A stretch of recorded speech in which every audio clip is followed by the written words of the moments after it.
In this video, we're going to take a look at how you can use Lucidchart for creating or customizing floor plans. The first thing we are going to take a look at is how to easily add customization to a PDF floor plan or blueprint that you may have gotten from the district. First, open a new Lucidchart document, then click and drag the PDF or image file onto the canvas and resize. Then you can easily use the Shapes library to add customizations.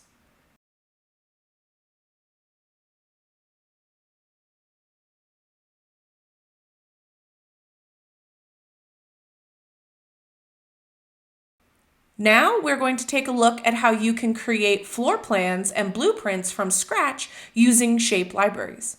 First, click on the blue Shape Library button and search for Floor Plan.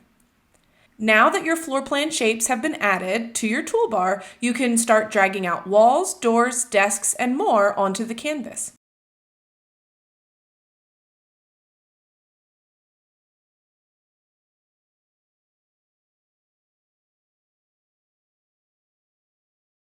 Schools and districts often use this tool to plan out book fairs, school carnivals, emergency exit maps, mapping out play areas during recess time, and more.